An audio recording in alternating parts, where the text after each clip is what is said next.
Hello there guys, Bilbo10000 here, bringing you episode 17 of Rate Their Chances, the series where we rate the chances of potential newcomers making it into the base roster for Super Smash Bros. Ultimate, inspired by the Rate Their Chances thread over on Smashboards, which you can find in the description. If you're new and you haven't seen the previous 16 episodes, click the card in the top right corner and check the playlist to see if your favorite character has already been rated. Or you can check the spreadsheet in the description, which has information on all of my rankings. So, we hit 15,000 subscribers last week, and naturally I am feeling all of the feelings. I am so grateful to everyone who's come to the channel from this series, or from any of my content in general, be it the Smash, Nintendo news, or even the Minecraft stuff. You guys and gals keep my channel going and give me the motivation to script these videos on the same day I meant to upload them. My big goal for the end of September was 20,000 subscribers, but I don't think I'll be able to make it at this point. Any help is appreciated, and if we don't make the goal, who cares? You guys are awesome, and making the goal isn't going to change that. Anyway, today's 5 characters we will be rating are Doomslayer from the Doom series, suggested by EPM101, Ninten as an echo of Ness or Lucas from Mother 1, suggested by Dragon Kazooie89, Soren as an echo of Robin from Fire Emblem Path of Radiance and Radiant Dawn, suggested by Mr. Hanzano, Saki Amamiya from the Sin and Punishment series, suggested by Brainy Kong, and Karate Joe from the Rhythm Heaven series, suggested by Pro Kobe. What an interesting group of characters, I must say. What are your guys' thoughts on these characters? Leave your thoughts in the comments below. Without further ado, let us begin. So, to start things off, we're taking a look at the Doomslayer, a third-party character currently owned by id Software and, by extension, Bethesda, who has become quite the request in recent years as far as being a newcomer in Smash. He's been consistently placing on various 2018 Reddit polls and has a definite following of loyal fans who want to see him in action. So, will he be making the jump to playable? Well, let's start with his history. Doomslayer, who was known for the longest time as Doom Guy, came from the hit video game Doom from 1993, a revolutionary title that helped to jumpstart the FPS genre. It's safe to say that his first 2 games were extremely important to the gaming industry, and I have fond memories of playing through the games as a kid. His games have had releases on Nintendo consoles, with the most notable and recent release being the 2016 Doom reboot, which came to the Nintendo Switch in 2017. Now, Doomslayer's moveset would certainly need to have a lot of editing to work in a Smash environment, given the amount of blood and gore that comes from his game. Bullets would probably be changed to energy shots. He won't have any gory finishes where he rips out Yoshi's skull or something along those lines, but as we've seen with Bayonetta, Sakurai knows how to tone down a moveset for a younger audience, so that's really not an issue here. No, I'd say Doomslayer's biggest issues mirror those very same problems that the Dragonborn had back in episode 4 of this series. Doomslayer is, first and foremost, from a Western developer and not a Japanese developer. With the reveals of King K. Rool and Dark Samus, they joined Diddy Kong as the second and third Western characters in Smash. But still, 3 out of 71 so far isn't the best odds. There could be a strong bias towards Japanese third-party developers that could freeze out id Software from the running, regardless of Doom's iconic video game status. And if someone from id and Bethesda was considered, chances are the company would push for a character like the Dragonborn over a character like Doomslayer, as the Elder Scrolls is a much larger franchise with more to work with, which would fit in much better into Smash than the Doom franchise would at face value. It's about making that money after all, and Dragonborn would sell more copies than Doomslayer, as the character is more relevant with today's age of gaming, and with Skyrim's many re-releases. But really, Doomslayer's biggest hurdle is that he has no presence on the Smash ballot, as his revival game came out in 2016, the year after the ballot was finished. Sakurai stated in a recent column that he was consulting the ballot in regards to newcomers for Ultimate, at least in King K. Rool's case, so that seriously hurts the Doomslayer's chances of getting into the base roster. With that in mind, Doomslayer gets a chance score of 5%. Unlike many other characters, he is iconic enough to the point that he might have a genuine shot at making the roster, but compared to the Dragonborn, as well as literally most of the cast of characters I've rated higher, it's not looking good at all. As for a want score though, I'll give Doomslayer a cool 75%. I think he's iconic, fun, and different, plus I'd rather have this Doomslayer over Master Chief or something.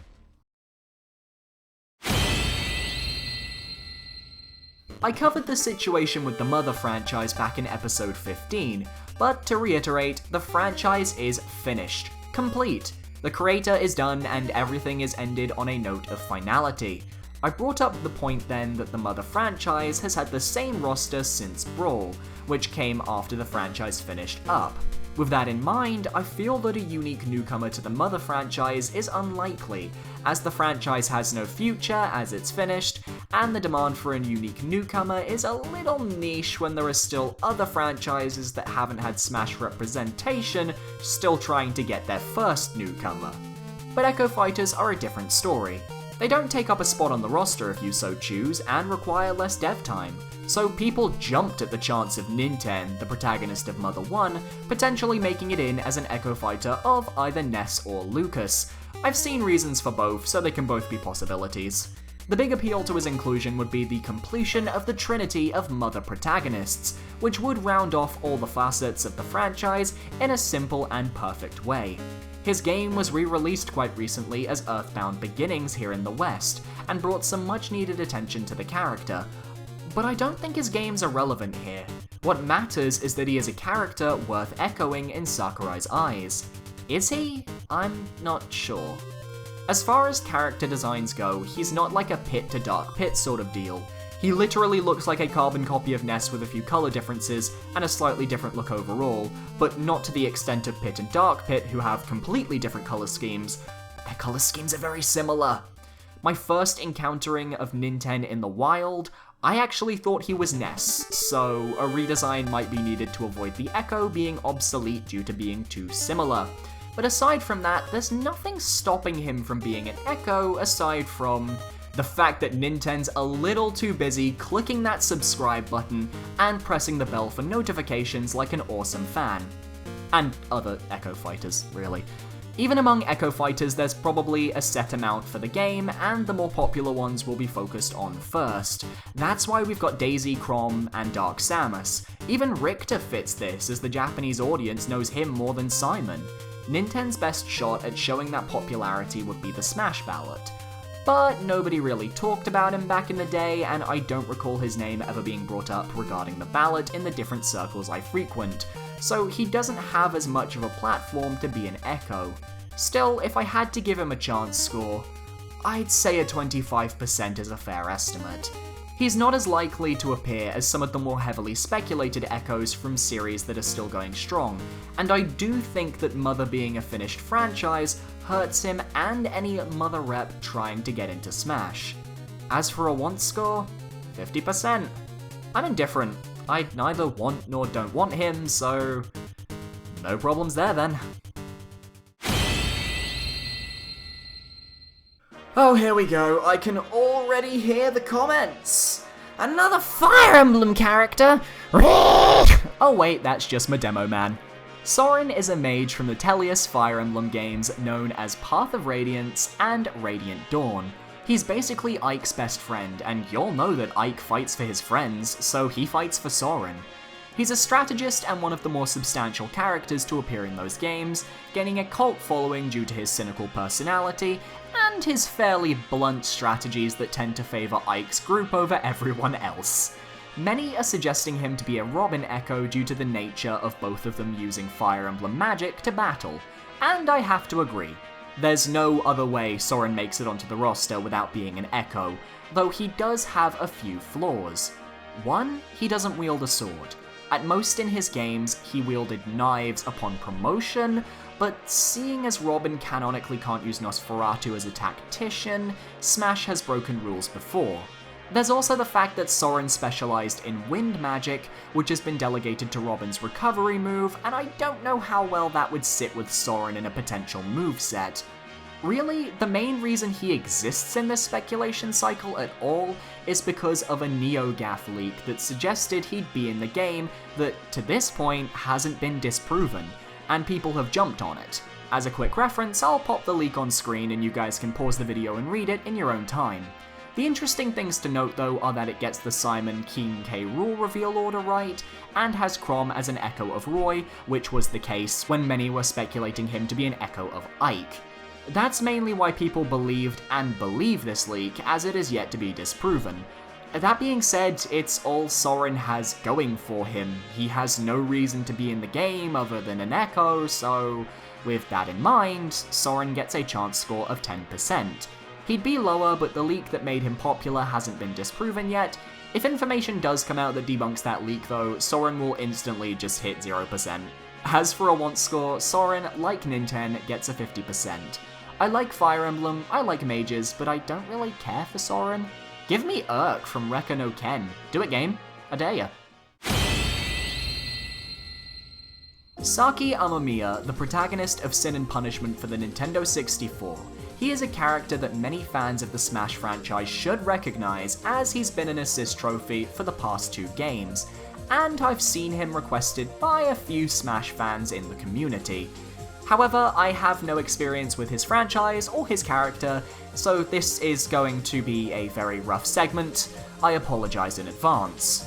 Saki gets to join the club of Nintendo franchises that were killed off way too early into their lifespan, alongside Advance Wars, Custom Robo, and Golden Sun, all of whom had assist trophies in Super Smash Bros. Brawl, and all of the franchises mentioned, as well as Sin and Punishment, died towards the end of the 2000s, and now, in 2018, they all feel like memories of a time long gone by.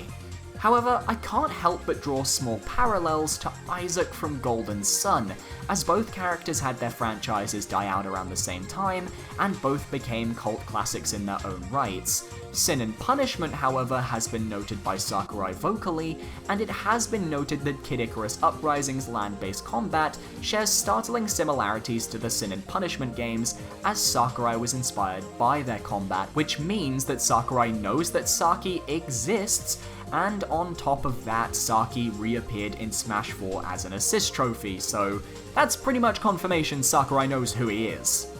It doesn't make him super likely though. In fact, I think he's one of the few characters definitely returning as an assist trophy, just because he's already been in that position for 2 games, and he's much less relevant now than he was during Smash 4's development.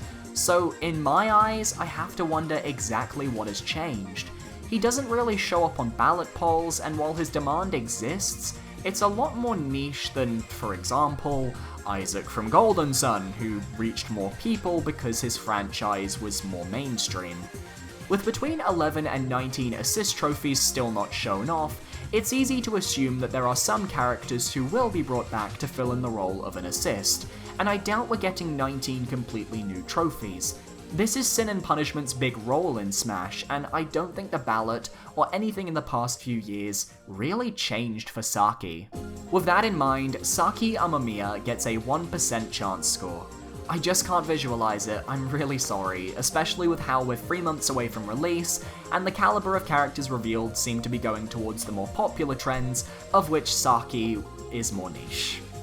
If he is in though, I will eat my words. As for a want score, 35% sounds about right.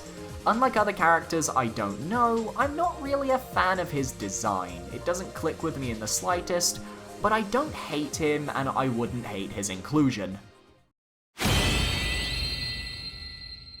Hello again, Rhythm Heaven! This is a franchise that desperately needs a newcomer to add to the roster, as it's one of Nintendo's most notable first-party IPs to lack any playable or assist trophy-based representation in Smash Bros. At most, we've gotten 5 trophies, 2 songs, and an enemy in Smash Run. Yay!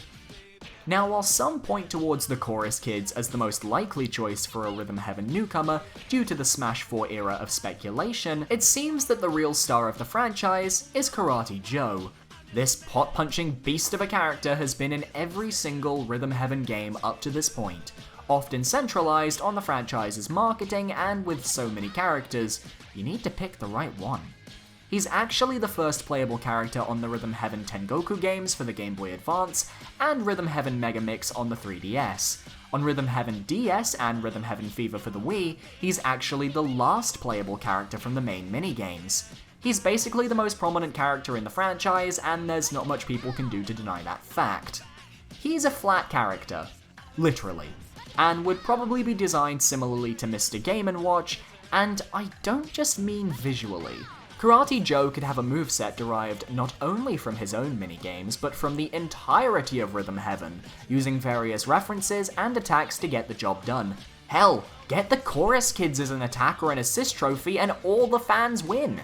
Though if you want to see a more detailed Karate Joe moveset idea, check out the Karate Joe Smashboards thread, it's a good place. Now, aside from Karate Joe being the best rep for Rhythm Heaven, he has been, as of late, featured in a few fake leaks on Twitter, 4chan, etc. People are trying to drum up the character, and given Splatoon is the only first-party Nintendo IP that's new in Ultimate so far, it's not hard to think that Rhythm Heaven could bolster that amount by a spot or two. Though really, Karate Joe came completely into the limelight following King K. Rool's reveal trailer, where DK was sitting in the exact same pose as Karate Joe is in one of his appearances, with the TV in said trailer even having the little wire antennas at the top. However, I don't think this is enough to say it's a full-on reference, as the lazy pose is a very traditional lazy pose and could simply be nothing at all. But with everything in mind, Karate Joe gets a 50% chance score. I do believe he has more of a shot than the Chorus Kids, and I think 50-50 on whether Rhythm Heaven gets in, as even if they didn't have presence on the ballot, Sakurai still needs to represent some new franchises in Smash, as that's the fun of the games. As for a want score, 50% as well. I prefer the Chorus Kids myself, more attached to them.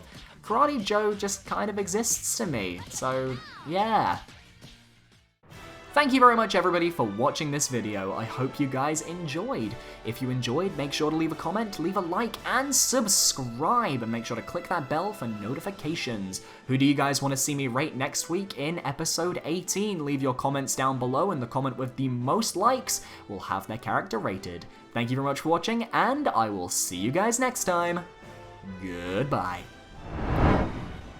Hey there guys, thank you so much for watching today's video. I hope you guys enjoyed. If you enjoyed, make sure to leave a like, comment, and subscribe. Check out my patrons, you can see their names down below underneath this little image down there. There is actually a link to my Patreon down that way that you can actually click, and you can go and say hello to my patron, and if you want to have your names featured at the end of videos, then make sure to become my patron before the first next month, because that's when the next payments go through. Thank you very much for watching, and I'll see you guys next time. Goodbye.